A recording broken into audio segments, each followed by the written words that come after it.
ഓൻ ജിന്നിന്റെ ആളായി, ഓൻ ജിന്നുവാദിയായി, ഓന് അല്ലാഹുവിനെ വിളിച്ചു പ്രാർത്ഥിക്കുന്നവനായി എന്നൊക്കെയുള്ള ആരോപണം. അല്ലാഹുവിനെ വിളിച്ചു പ്രാർത്ഥിക്കാൻ പറ്റുമോ ഇല്ല എന്ന ചർച്ച ഇവിടെ തുടങ്ങി എന്നാണ് ബഹുമാന്യനായ ഇവിടുത്തെ നമ്മളെ പഴയ പ്രസിഡന്റ് അദ്ദേഹം പോലും പ്രസംഗിച്ചത്. ഇല്ല, നമ്മൾ ആരും അങ്ങനത്തെ ചർച്ച തന്നെയില്ല.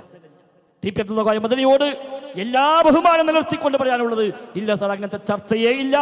ഒന്നുകിൽ നിങ്ങൾ തെറ്റിദ്ധരിച്ചതാണ്, അല്ലെങ്കിൽ താങ്കൾ തെറ്റിദ്ധരിപ്പിച്ചതാണ്. അങ്ങനെ ഇല്ല. ഒരു മുജാഹിദിന്റെ ചർച്ചയില്ല. റബ്ബല്ലാത്തവർ തേടാൻ പറ്റുമോ ഇല്ലേ, ജിന്നിനെ വിളിക്കാൻ പറ്റുമോ ഇല്ലേ, എവിടെയെങ്കിലും പെട്ട ജിന്നിനെ വിളിച്ചു നോക്കിയാലോ ഇല്ലേ, അങ്ങനത്തെ ചർച്ച പോലുമില്ല. ഒരു മുജാഹിദുകാരനും തല പോയാൽ പോലും യാ അല്ലാ എന്നല്ലാത്ത ഒരു വിളി ഒരിക്കലും ഉണ്ടാവില്ല. ഉണ്ടാകുന്നത് പോയിട്ട് ആരോഗ്യം കൂടില്ല. പിന്നല്ലേ തല പോകുന്നു പറഞ്ഞാലും തലാണ്ട് പോയിക്കോട്ടേക്കെന്നല്ലാതെ അവിടെ പിന്നെ യാ അല്ലാ വിട്ട് അതിന് അപ്പുറത്തൊരു വിളി അതുണ്ടാവില്ല. അത് ശിർക്കിന്റെ ആളുകളെ ഉണ്ടാവുള്ളൂ. ഖുറാഫാത്തിന്റെ അഹ്ലുകാർക്ക് ആ മനസ്സ് വരികയുള്ളൂ. തൗഹീദ് പഠിച്ച അല്ലാഹുവിനെ ബോധ്യമുള്ള മുവഹിദായ മുജാഹിദായ ഒരു മനുഷ്യന് എന്ത് പ്രതിസന്ധി ഘട്ടം വന്നാലും ശരി അല്ലാ എന്നല്ലാത്തൊരു വിളി ഒരിക്കലും ഉണ്ടാവില്ല. ഞങ്ങളാരും അൽഹംദുലില്ലാഹ് ജീവിതത്തിൽ ഇന്നേ വരെ ഏതെങ്കിലും ഘട്ടത്തിൽ റബ്ബിനോടല്ലാത്തൊരു വിളി നടത്തിയിട്ടില്ല.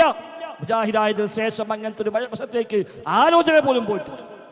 ഞങ്ങൾക്ക് നാടും വീടും വിട്ടിറങ്ങിപ്പോന്ന മനുഷ്യന്മാരാ ഈ ആദർശത്തിന്റെ പേരിൽ, തൗഹീദ് സ്വീകരിച്ചതിന്റെ പേരിൽ നാട്ടിൽ നിന്ന് ഇറങ്ങിപ്പോന്നവരാണ്, വീട്ടിൽ നിന്ന് പുറത്താക്കപ്പെട്ടവരാണ്. പതിറ്റാണ്ടുകൾ മാതാപിതാക്കളെ പോലും കാണാൻ കഴിയാതെ വീട്ടിൽ നിന്ന് പുറത്താക്കപ്പെട്ടവരാണ് ഞാനൊക്കെ. എന്തിന്? അള്ളാഹിനോട് തേടുകയുള്ളൂ എന്ന് പ്രഖ്യാപിച്ചത്. എന്നിട്ട് പിന്നെ ഇവിടെ വന്നിട്ട് ജിന്നോട് തേടുകയാണെങ്കിൽ എന്നെക്കാളും വല്ല പോയത്തേക്കാൾ വേറെ ആരുണ്ടാവുക? ഇല്ല സഹോദരൻ, അങ്ങനത്തെ ഒന്നുമില്ല. അതുകൊണ്ട് ആ വക ദുരാരോപണങ്ങൾ, ആ വക വ്യാജ പ്രചാരണങ്ങൾ അവസാനിപ്പിക്ക്.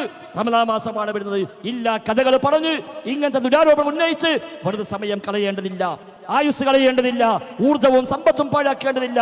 തൗഹീദിന്റെ ആളുകളെ തൗഹീദിന്റെ വഴിയിൽ തന്നെ ഉറച്ചു നിർത്തുക. സ്ഥിരപ്പെട്ട ഹദീസുകളെ, സ്ഥിരപ്പെട്ട പ്രമാണങ്ങളെ എല്ലാം സ്വീകരിക്കാനുള്ള മനസ്സ്, അതാണ് മുജാഹിദിന്റെ മനസ്സ്.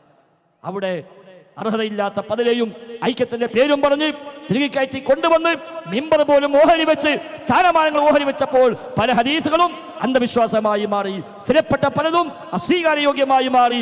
ഇമാം ബുഖാരി, മുസ്ലിം അടക്കം ഇമാമല്ലാത്തവരാണ് എന്ന് പറയുന്നിടത്തേക്ക് കാര്യങ്ങൾ എത്തിയെങ്കിൽ ഇതാണ് പരിഹരിക്കേണ്ടത്, അതാണ് ചികിത്സിക്കേണ്ടത്.